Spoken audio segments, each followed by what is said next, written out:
Hello बच्चों, चलिए प्रश्न को पढ़ते हैं और समझते हैं। आव्यूह के व्युत्क्रम जिनका अस्तित्व हो ज्ञात कीजिए। तो हमें एक आव्यूह दिया हुआ है जिसकी पहली पंक्ति के अवयव हैं 1 2 3, दूसरी पंक्ति के अवयव हैं 0 2 4 और तीसरी पंक्ति के अवयव हैं 0 0 5 और हमें इसका व्युत्क्रम ज्ञात करना है यदि उसका अस्तित्व है तो।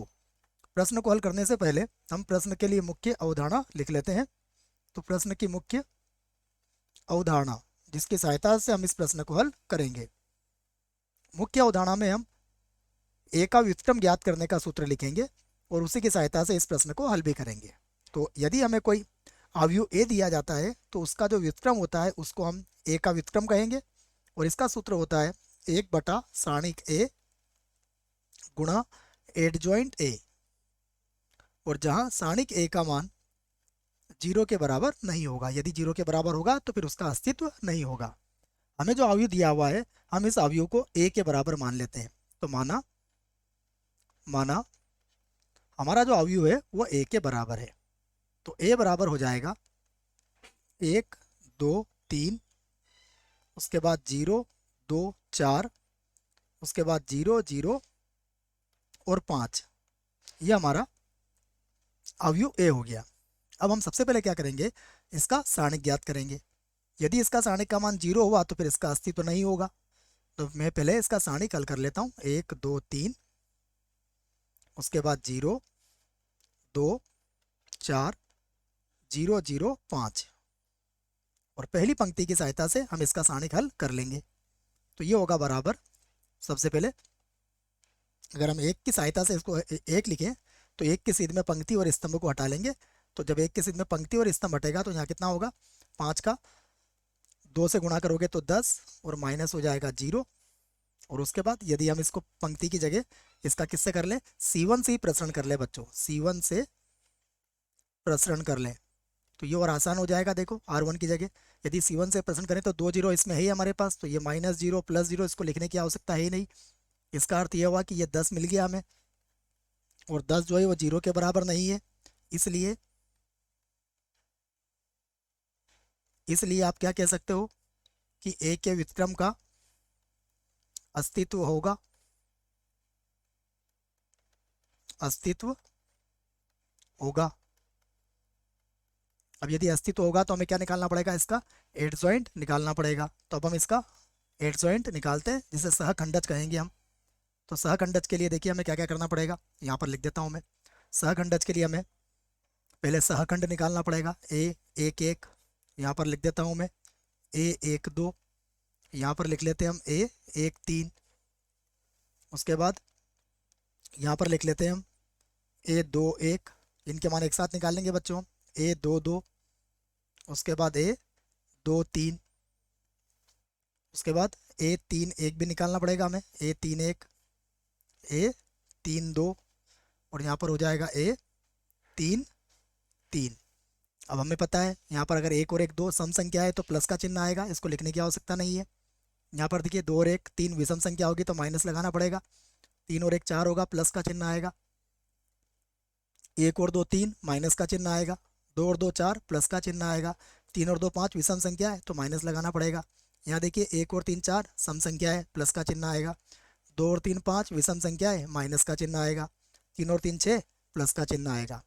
अब मैं यहाँ पर सबसे पहले जो मुझे आव्यूह दिया गया है मैं उसे एक बार लिख लेता हूँ जिससे कि कोई त्रुटि नहीं हो। 1 2 3 ये दिया गया था हमें। 1 2 3 1 2 3 उसके बाद क्या है 0 2 4 0 2 4 उसके बाद क्या है 0 0 5 0 0 5। अब यहाँ से हम इसको इसके सभी सहखंडों को निकालेंगे।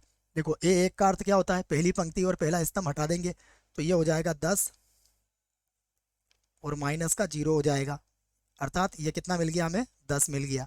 A 1 2 पहली पंक्ति दूसरा स्तंभ हटाएंगे तो 0 - 0 हो जाएगा, अर्थात ये 0 - 0 है जो किसके बराबर हो जाएगा, 0 के बराबर। अब पहली पंक्ति तीसरा स्तंभ हटाएंगे तो ये भी हो जाएगा 0 - 0, अर्थात ये भी 0 के बराबर हो गया। अब 2 1 देखिए, 2 1 का अर्थ होता है दूसरी पंक्ति और पहला स्तंभ हटाना है तो ये हो गया 10 - 0। यहाँ पर लिख देंगे हम 10 माइनस का 0, इसका अर्थ हुआ कि माइनस का 10 आ गया। अब दो दो का अर्थ हुआ दूसरी पंक्ति और दूसरा स्तंभ हमें यहाँ से हटाना है, तो दूसरी पंक्ति दूसरा स्तंभ हटाओगे तो 1 का 5 से गुणा करोगे, 5 माइनस 0, तो ये होगा 5 माइनस का 0 अर्थात 5 आ जाएगा। 2,3 का 2 3 का अर्थ क्या हुआ बच्चों, दूसरी पंक्ति और तीसरा स्तंभ हटाइए, तो जब दूसरी पंक्ति और तीसरा स्तंभ हटाएंगे तो ये हो जाएगा 0 माइनस 0, तो यहाँ पर तो 0 माइनस 0 अर्थात 0 ही रहेगा। 3 1 का अर्थ क्या हुआ, तीसरी पंक्ति और पहला स्तंभ हटा लेंगे हम इसका, तीसरी पंक्ति पहला स्तंभ हटाएंगे तो देखो 2 का 4 से गुणा करोगे तो 8 माइनस 6 हो जाएगा, ये हो जाएगा 8 और माइनस का 6, बराबर कितना मिल गया हमें, ये मिल गया 2। अब तीसरी पंक्ति और दूसरा स्तंभ हटाएंगे तो 4 माइनस 0 हो जाएगा, ये सब आना चाहिए हमें, 4 माइनस 0 अर्थात ये हो गया माइनस का 4।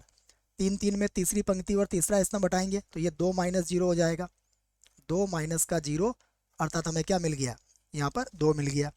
अब हम इसका एडजॉइंट ए ज्ञात कर सकते हैं, अब मैं इसको मिटा देता हूँ, अब इसकी हमें कोई आवश्यकता नहीं है। अब हम यहाँ पर लिखते हैं एडजॉइंट ए, यहाँ लिख देता हूँ मैं एडजॉइंट ए। देखिए सबसे पहले हम इसके सहखंडों का अवयव बनाएंगे, तो ये होगा 10, यहाँ पर है 0, यहाँ पर फिर से आया 0, उसके बाद आया माइनस का 10,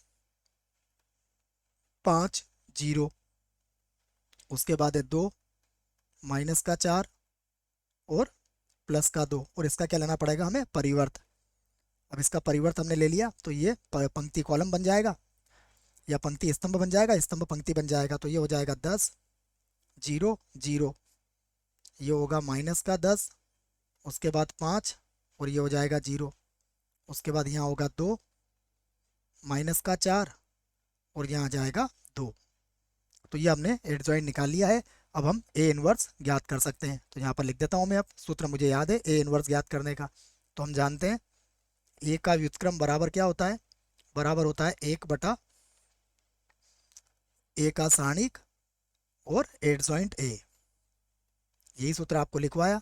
तो देखिए अब सारणिक का मान कितना आया है, ये 10 आया है, और यहाँ पर आ गया हमारे पास एडजॉइंट ए, तो ये हो गया एडजॉइंट ए कितना है 10 माइनस का 10, उसके बाद है 2, उसके बाद 0, यहाँ पर है 5, यहाँ पर आया माइनस का 4, उसके बाद 0 0 और ये आ गया 2।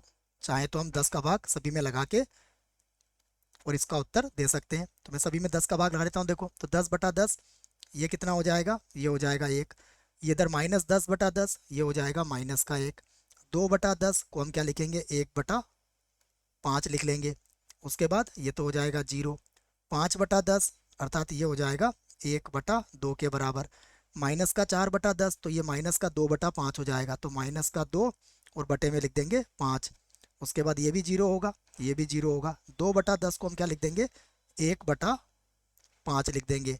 तो ये जो हमें मिला है यह अवयव क्या है, ए का व्युत्क्रम है। आशा करता हूँ आपको इस प्रश्न का उत्तर समझ में आया होगा। धन्यवाद।